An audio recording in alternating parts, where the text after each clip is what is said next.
Well, happy Sunday, everybody. Glad you all made it today. I know you're clapping for Chris, and we're glad to have her with us today. But happy Mother's Day, and shout out to all the moms today. Thank you so much for what you do and who you are and what you mean to our church and our community and to your family. So happy Mother's Day to you. That was just a quick recap right there of child dedication that we actually celebrated this last Sunday night. We had 14 families and 23 kids, and then they all invited a whole table full of people who are in their circle, and so that was a really cool time to be a part of that, and so just wanted to show you some of that. And so Chris is going to join me today, and this is her third time to do this, and so a little bit different this year, but she says some of y'all have been asking for some updates about grandkids, and so I want her to be able to talk about them for a minute today, and so happy Mother's Day to you. Who do we have? I think we have a couple of pictures. Yeah, we have a few pictures. So this is Ellis, our grandson. He is about to turn 2 in June, and he just became a big brother. He loves to be outside, and he's just starting to put words together into sentences, so he's at a really fun age. He's our youngest daughter's son, so he's in Raleigh, and he's a lot of fun. Yeah, he's mostly fun. What else we got here? Oh, there we go. Hey, newest edition right there. This is the newest edition. This is Maeve Eloise, and she was born on April 11th. A home birth was planned, but I was actually up there, and I was the one that was not supposed to be there when she was born. But she came while I was there, about 4:30 in the morning, very, very quickly. She was born before the midwife arrived. So my son-in-law delivered her, and they are doing great. So she's doing, I guess she's about to be a month old. It's difficult for me to go there and use the bathroom now. I just got to be honest with you, okay? Because I just want to go. Is that where it was right there? She was born in the bathroom, yep. And then this is the oldest, Sky, and she will be 3 this summer. And she is enjoying being a big cousin. She's got one on the other side of the family, too, so she's now got 3 young cousins that have become babies, and she takes this very seriously. She enjoys watching them grow up and is the ringleader to start leading them around and getting them to do all kinds of crazy things. So, yeah, she's still the little joyful adventurer. Mm-hmm. Yeah, so this is the 3rd year that Chris has come out here and joined me on Mother's Day to talk about something. And in the past, we've done a good bit of what I would call peeling back some of the layers of our life. That looks like something left over from us. There's student baptisms this last Wednesday, so it's just signs of life, everybody. And so we've talked about family. We've talked about parenting. If you were with us last year, Chris talked a great deal about mental health. And so that's been helpful for a lot of you. And it takes a great deal for her to come up here. It does. This one has been a rough one. I don't know if it's the topic or what exactly, but I've had a rough week. And if some of you have been around for a while, you know I'm heavily medicated to be up here because this is not in my wheelhouse. So we don't know what's going to come out of her mouth today. We'll see what happens right there. But today we're going to talk about sexuality. We're just going to continue the series we've been in. And we're not the experts on this. There's some things that we have gotten wrong in our marriage for a long time. There's some things we're just starting to figure out in terms of how to communicate. But we get to talk because we have the microphone. That's how that works. And so I'll give you the kid warning like I try to every week. If you have a kid and you're unprepared for certain conversations, it's probably a good chance to take them back to our kids ministry. Last week I said one magic word if you were here, and in about 1.5 seconds someone jumped up, grabbed a kid, and was out that door. So I'll just give you that warning right now. So if you're our guest today, if you walked in, you go, let's try church on Mother's Day, it might not be what you're expecting. If you're like, I'm inviting my mom to come today, it might not be what you were hoping for. But let me just tell you what everybody around you knows is this is kind of what we do. And so this is what we've come to expect. But I will say it's important that we do this, okay? And just to Chris, I think it's important because our church needs to hear your voice. And I think that you have a lot to add, and we need to learn from your wisdom. And so we're going to hear some of our story today, but today is really going to be a combination of several things. And so and it's going to turn out to be a little bit more teaching than it's going to be storytelling. And some of it are things that we have been hearing just as we talk to different people, things that we have been thinking about, things that we think maybe needs to be said. And so if you're a guy and you're like, okay, what is happening here? Well, here's what's going to happen is it's like watching a football game, and I'm going to be the play-by-play, and Chris is going to be color commentary, okay? So that's how it's going to work. So just to get into it a little bit, let me just set us up again, because a good bit of these 4 weeks, and we're going to finish next week, can sound a lot like I'm speaking another language at times. And or we're just offering a perspective that's just like from another world. And that's partly because, as we started from the very beginning trying to say, that you and I are constantly being formed by something or someone. And that is especially true in the areas of sexuality. So however you want to say you were educated that way, we're being shaped and we're being formed. So our beliefs and our perspectives and even our experiences are really ultimately guiding some of the decisions that we've made and are making in some of our behaviors in this area. And so I've actually been arguing from the very beginning that we are being influenced most by what we are exposed to the most. And that cannot be any more true than in the area of sexuality. And so maybe just a good place to begin is for us just to maybe give you one small insight into the conversation today on our own experiences growing up, okay? Just really from the standpoint of what we learned and didn't learn. And so we met 35 years ago. We've been married for 33 years. I think I have that right. I did the math before I came out here. But we brought, obviously, just like you did, we brought all of our views and all of our histories and all of our sexuality into our marriage. And so whenever I ask guys, okay, hey, what did your dad tell you about sexuality? The answer is pretty much 95% the same. You know it? What did he tell you? Nothing. Right, nothing. And so that's what I got, nothing. Well, actually, by the time my dad decided to have a talk, and he did it so terribly poorly, and that's probably because that's what he got. You know, I understand that. But he opened up the Bible, he pointed to a scripture, and I said, I think I know what you're trying to say, but you're saying it so poorly. But by the time he talked to me, I was in 10th grade, and my friends and I had already had these conversations 5 years earlier. So we were way behind. And so if we have some parents who are like, I don't know if I should bring my 7th grader in here. You should most definitely bring them in here. And it should be a supplement to what you're talking about at home. And so I don't know about you. Like, I know a little bit about what you got growing up, but... Yeah, I mean, I got the birds and the bees story, because my mom got pregnant when I was 10. But, to us, then when going on, for dating and other sexuality kind of stuff, it just kind of stopped there. It was nothing else really. So I knew the facts of life, but and I heard I did have a church where marriage was talked about, and so the scriptures, but that was it. There was nothing else. It wasn't any kind of a conversation that was ongoing. Yeah, and I didn't really hear much at all at church either. And so the predominant message that I grew up with was don't. And then we got married and everybody said, all right, go crazy. And we're like, well, what do you mean? This is not about techniques or anything like that. Like the how-to, that kind of takes care of itself. But we're not totally prepared for the sense of, like, how do we really connect? How do we really communicate? How do we serve each other in marriage?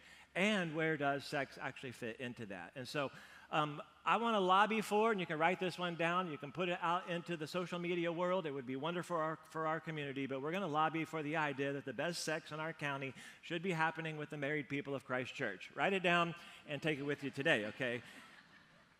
And I know that sounds like a Father's Day message, but it's a Mother's Day message. So let me just kind of set us up with a scripture here today, and then we'll give you a couple of action points.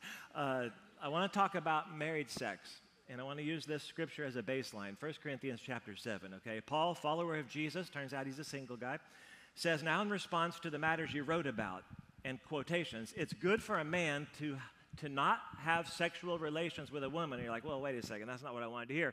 But listen, it's just an overreaction to what was happening in the culture around them. Okay, so we read this a couple of weeks ago. right before this, he has said, hey, flee sexual immorality, run away from that, get far away from it. And because you have in this culture, you have men who were literally new to the faith, who were bringing all of their histories and cultural practices of how they treated women and used women and discarded women and casual and carefree, bringing all that into the church, even abusive things. And so they developed this slogan, essentially, okay, it's not good to have sexual relations with a woman. And he's going to correct that in some way, okay? He says, but because sexual immorality is so common, and I would say all of the harmful effects that I have been pointing out the last 2 weeks, each man should have sexual relations with his own wife, and each woman should have sexual relations with her own husband. Okay, so he is emphasizing what we really spent a lot of time on last week that Jesus taught in Matthew 19. Husband, wife, marriage, the two are one. Okay, I mean, literally, not just, hey, we're in a partnership, not just we're on the same team, literally, okay, physically, emotionally, mentally, spiritually, in every sense of the word, joined together, okay? So marriage, by the way, was not created for sex. Sex was created for marriage, okay? Now, if you skip down a little bit later to verse 8 and 9, he says, and I think it's important that we say something about this today, he literally says, okay, if you're not married right now, his encouragement, this is kind of his personal slant on it, was stay that way. And his argument is there's just way too many problems, okay? You don't want to have to deal with the headaches. But if you don't have that gift of self-control, okay, he makes this allowance, or singleness, then get married. Why? Okay, because he's saying the context for sex is marriage, right? Sex is fire, marriage is the fireplace, any other context, and you will get burned. That's what he's lobbying for. So don't ignore the natural desire, okay, but express them in the right way, the right place, and the right person. And I think a lot of us just hear no, especially single people, okay? And so the Jesus, as I tried to lobby for last week, the Jesus sexual ethic should be celebrated even by the single people among us. And I know that sounds like we're missing out, but it should be celebrated when you look at a marriage that you respect, your parents, gross to think about, but your parents, that's how you got here, grandparents, and even if you look at Chris and I and go, I see something positive or worthy or something I desire, we should celebrate that, okay?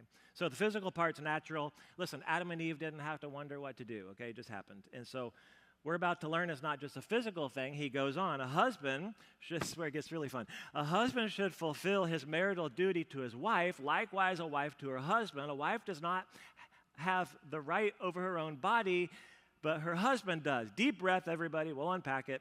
In the same way, a husband does not have the right over his own body, but his wife does. Okay, so there's mutual submission, and we're going to talk about something that doesn't get talked a lot about, and he says it, do not deprive one another, except when you agree. Some dudes going, listen, we got to get one of those Bibles. Listen, we need to read that. Do not deprive one another, except when you agree for a time. And what you're agreeing on is to devote yourselves to prayer. Okay, on second thought, maybe not. Then come together again. Otherwise, this is really important, Satan may tempt you because of your lack of self-control. And you really want to talk about this, I know. So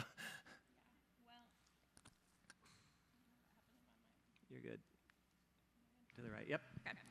So we just want to acknowledge at this point that there are circumstances for people who are married, and where whether it is your husband is or wife is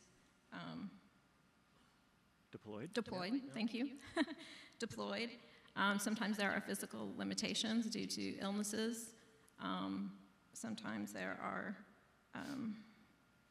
People just don't feel good sometimes. Yeah, that's not people an just excuse, don't feel good. They just don't. There are things that are going on, that other than prayer, that might be a situation, and be sensitive to that situation. So what we're saying here is obviously is in a typical situation where you're not having those extenuating circumstances. Mm-hmm. Yeah, people are on medications. People bring shame from their past and their inhibitors. We understand that. So, but I just want you to see the norm, and there's three super important words. He says deprive, agree, and tempt. And I think just as we were talking about it, I think, today when a lot of couples stop having sex, it's most likely because of something other than what he's mentioned. It's because there's pain in the relationship. It can be because of an argument, right? Unresolved conflict. Lots of times it's because of pride, I think.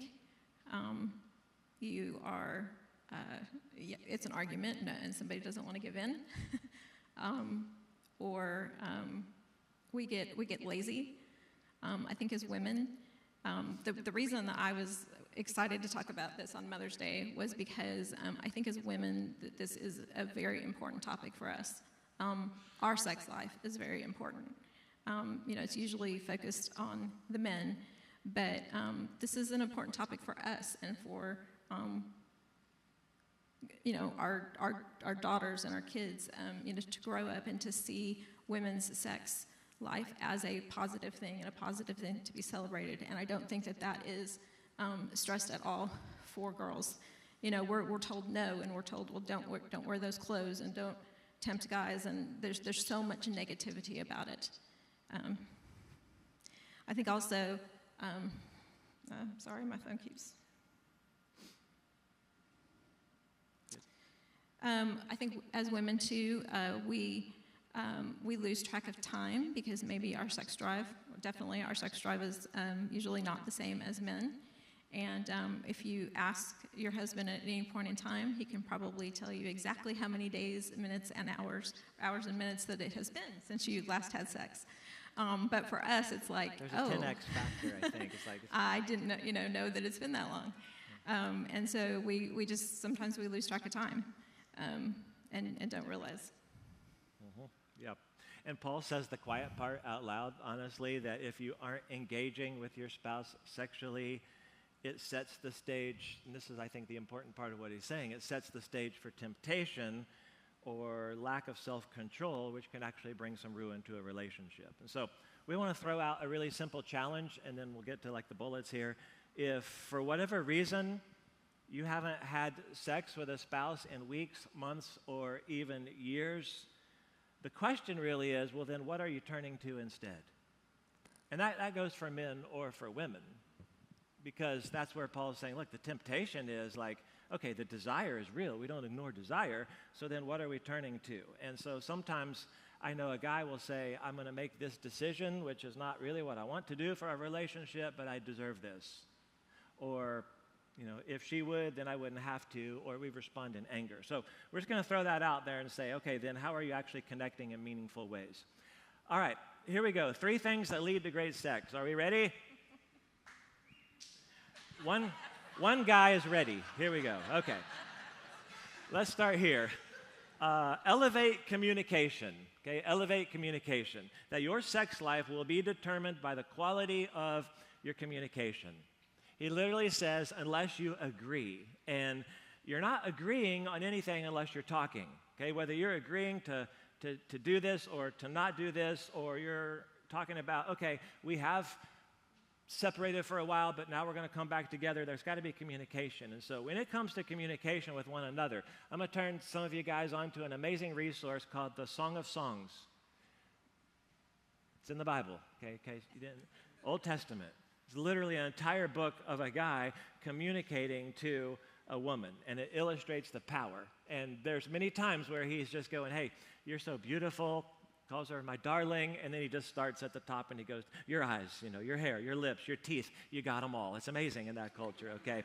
And sex is the outflow of that connection.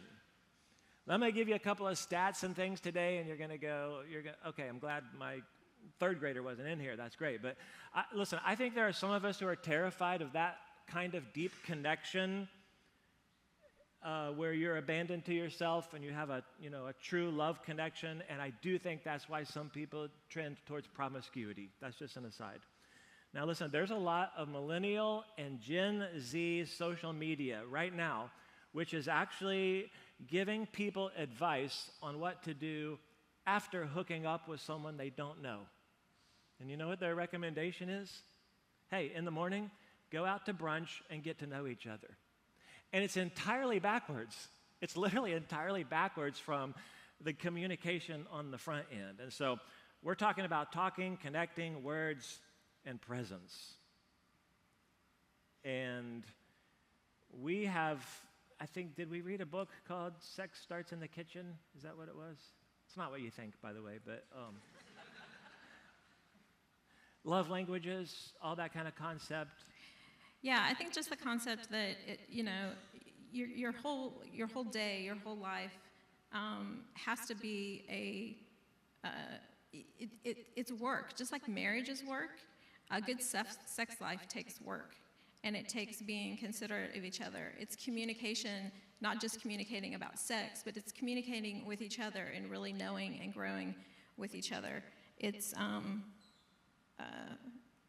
communication about what we need and understanding that. There's a really good book called Love Languages, and it's really important to know each other's love language because we tend to show love to other people based on what we need and what we want. And chances are you have a different love language than your spouse, and your spouse needs something different than what you need. And so it's really important to know what they need from you, because you're not going to naturally give that to them. And I'm going to give you a little insight into how this works to your benefit, okay? Is that this is just a couple of years ago, the Journal of Sex and Marital Therapy study. 95% of men said that feeling desired by their female partner was their top need. And the woman's top need, you can say if you agree or not, was feeling safe and accepted. Okay, good. We got two agreements up here. Okay. And none of that has to do with technique or frequency, by the way, okay? So does he hear desire? Does she hear value? Because when a husband feels wanted, when a wife feels safe, seen, and valued, the results show, I'm not making this up, okay? The results show that there's higher intensity and satisfaction without regards to frequency. So we're not talking about once a month or however you do all that. But when a husband and a wife hit pause, okay, or stop the sexual intimacy without having an honest conversation on what we're doing here, or then it's difficult to actually decide when it's time to connect again. So we're talking mostly about emotional and verbal connection, but there's a whole other conversation Chris wanted to have that we don't have time for today, which is about between each other. And so you want to add or not? I just said if we're talking about sex, then we need to just say, like, you need to talk about sex with each other.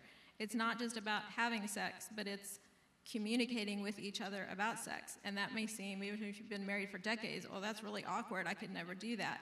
But you should. You should talk about your sex life with each other. And yeah, I think that's like where growing up, where we heard nothing, or really the whispering version, or connected to, hide that and shame. It's hard to shake that off a little bit and say, okay, now where it's allowed and legal and everyone knows we're doing it at some point, and it's like, okay, well, maybe we should talk about it. So. All right, good. Number 2, reframe your expectations. Anyone having fun? We are. Okay. If we're being conformed to what we see and hear and experience all around us, and we looked at this in week number 1, then we have to be transformed. Okay? So instead of being conformed, we have to be transformed or changed entirely by renewing our minds, which is construction type kinds of renovation. So we have to tear down kind of some of the old thinking and framework and build up a new one that's healthy and accurate. And so based on what some of us, and I really spent a lot of time on this last week, based on what some of us have been exposed to before marriage, we're literally losing the fight before we actually begin. You say, okay, well, what do you mean? Well, we talked a great deal about pornography, right? Where we are shown a picture or we're reading something about what a real man looks like. Or this is how a real woman actually responds. And I just want to tell you, if I didn't say enough about porn last week, you're literally... Listen, it all looks good in pornography, but it's not real life. It is literally drug-induced performance for the most part. And I think that we have to continue to say that. It's not real. And so many women will think, something's wrong with me. If I don't measure up, that's the expectation. Something's wrong with me. You know, a man, it's where I said the magic word last week, and many men just feel kind of cut off because you can't measure up. And some of us have compared ourselves to something that isn't real or true. Okay? We have to be able to see that. And so you literally cannot conform anymore to what the world says is normal. I'm going to say this one, and this will be the day where someone gets out of here in 1.5 seconds, but it must be said, and then you're going to color commentate, okay? That the global average for intercourse is 3 to 7 minutes, okay? 3 to 7 minutes. And when someone writes a song that says all night long, it should probably be changed to during an NFL 2-minute warning, okay? So,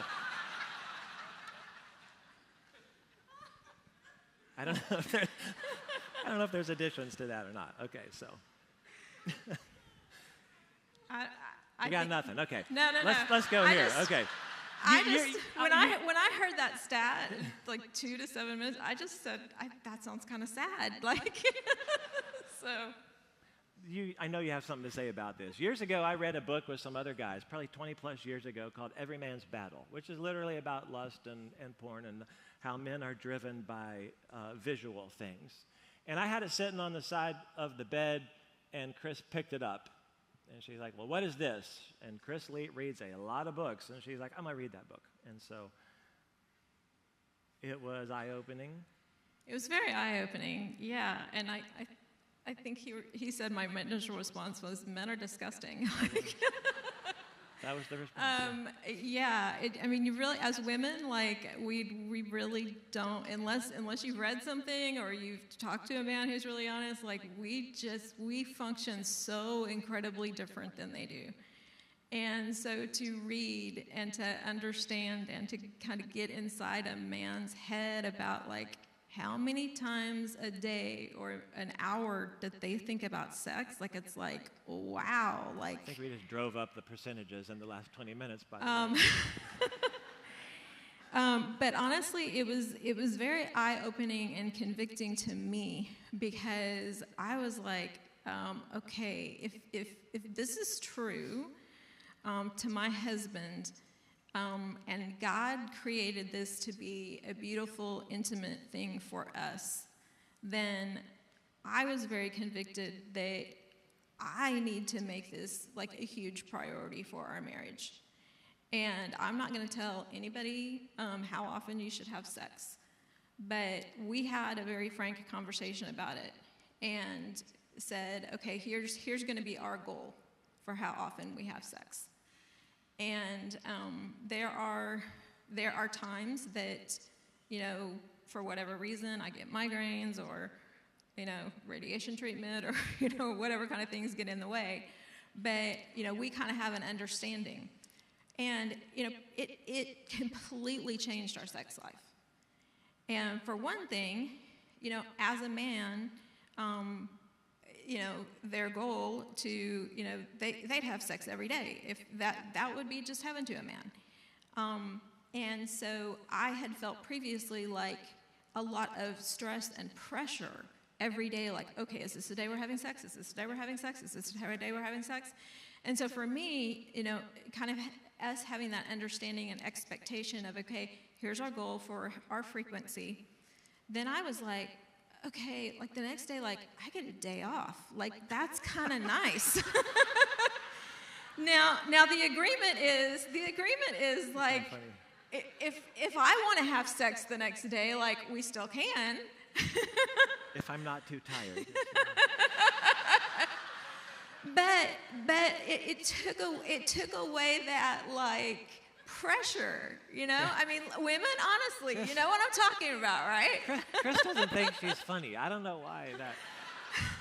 But it took away that pressure and that tension where it was just like, okay, we kind of know, like, you know, and talk about our week, put it in the schedule, like, and the real stuff that nobody is talking about we're talking about just regular maintenance sex. That's what we're talking about. And not everything has to be a big production. I mean, listen. It may sound unromantic, but it actually, like,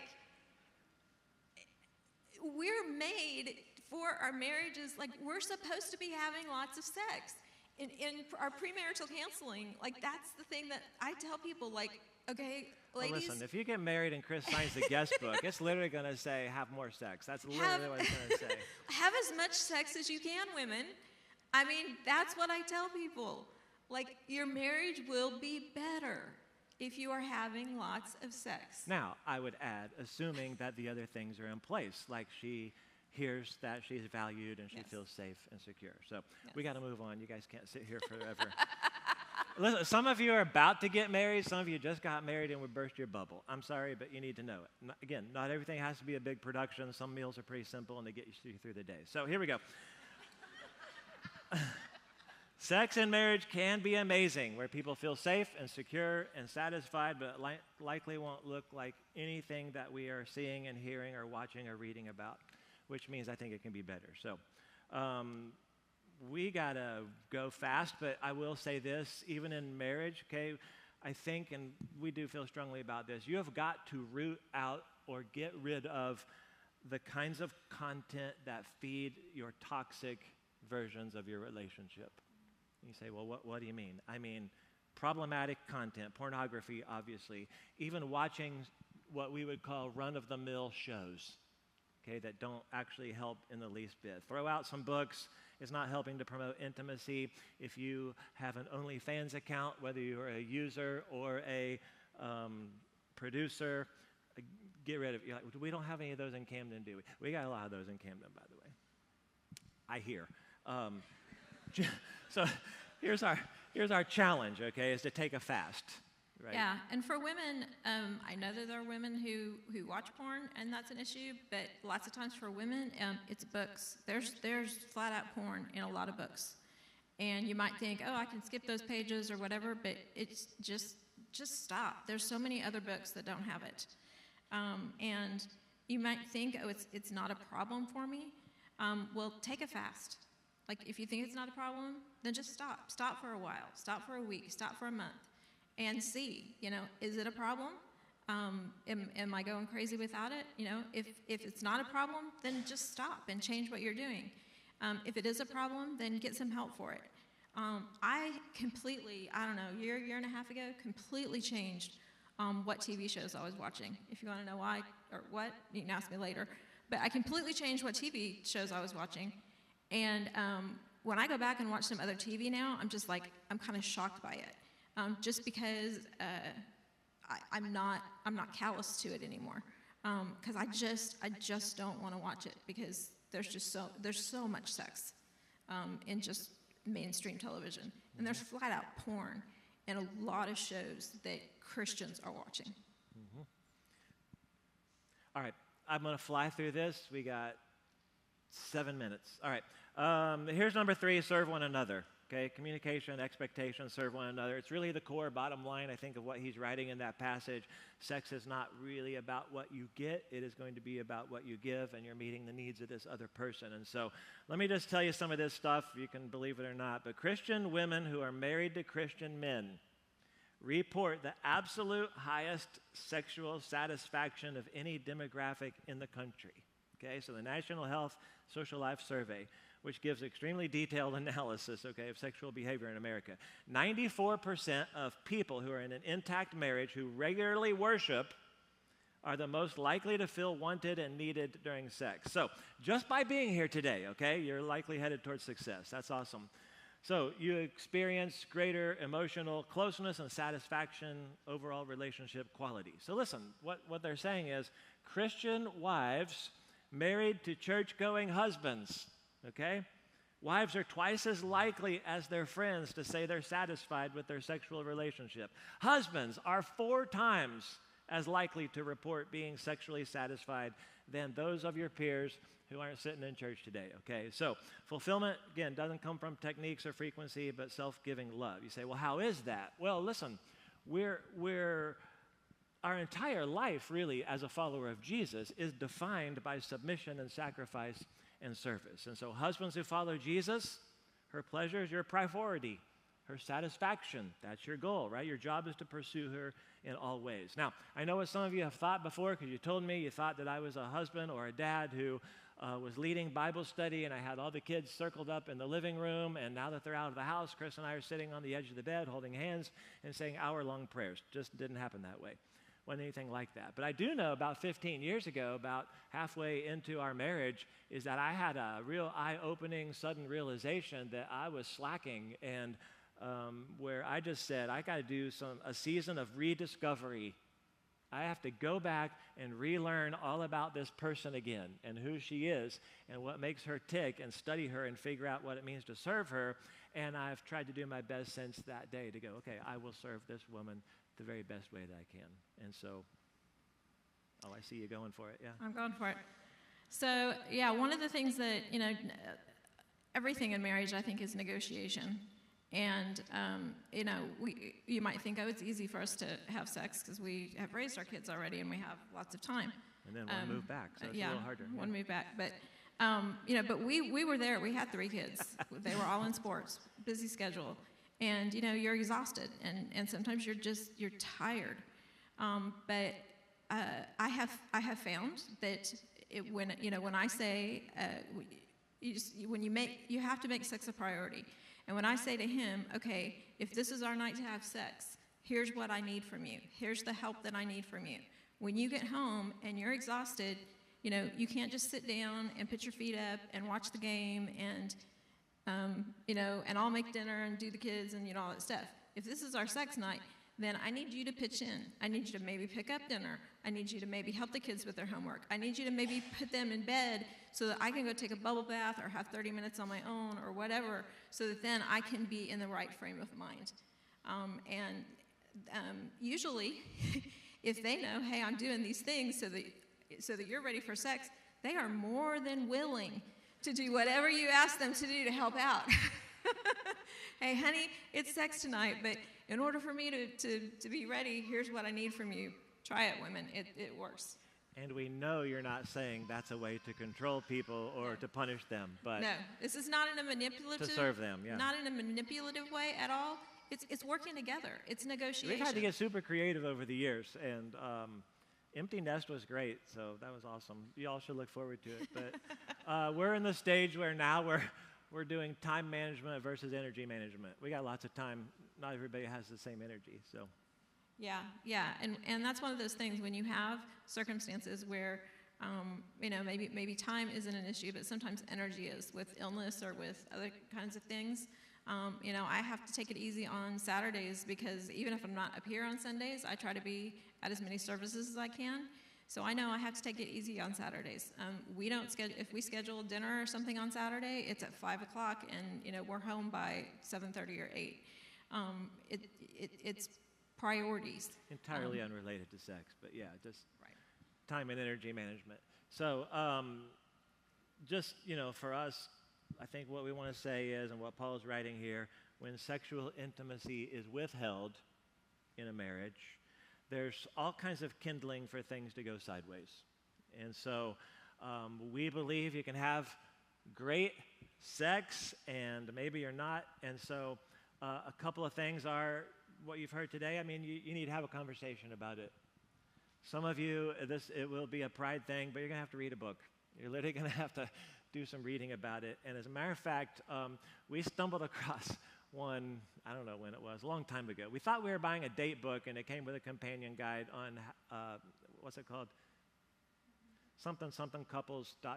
in bed. So that's all I can tell you about it, okay? But we've combined conversation, book, and get a game, okay? And so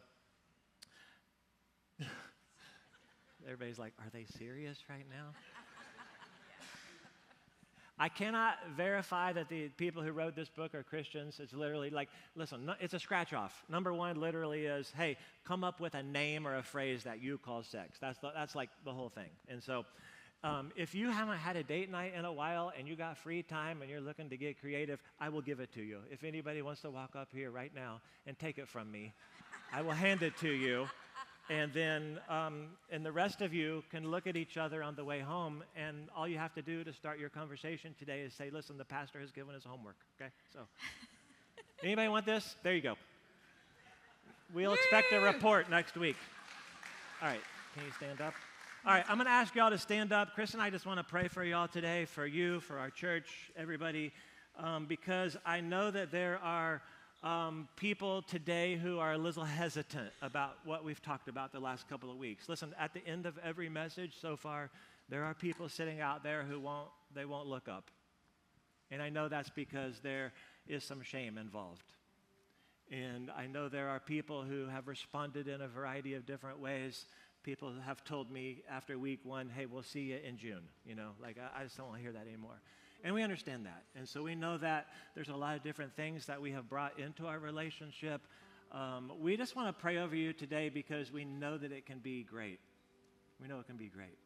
Additions? Correct? Yeah, and again, just to acknowledge something that exists with Christians who are married and who did it the right way, and maybe you're just not having good sex. It's not even, not great, but it's not even good. And I just want to tell you a message of hope. There is hope for healing. If it's because of things from your past, if it's because of things that happened with you together, whatever it is, maybe you have listened to all this stuff and you think, yeah, that sounds great, but that's not what I'm living. There is hope. God created marriage to be celebrated, or sex in marriage to be celebrated. He created it to be a good, wonderful thing. He created it to be something that is an integral part of your intimacy as a couple. And so if you're not having even good sex, talk to somebody. Find somebody in the church that you feel comfortable with, your small group leader, contact one of the staff, contact us. We are not going to counsel you about sex. I don't want to know. Yeah, but we will help you get connected with someone. Tons of resources on the website under our series. Go there. And so, next week I'm going to land on shame that comes from our brokenness, and let's move towards healing. Let's land on healing. And I guess that's my message, like nothing's too far gone, and nothing can't be repaired and healed. And the answer is always Jesus. I mean, it's the answer every single time. And Jesus changes everything. He changes hearts. He changes histories. He changes futures.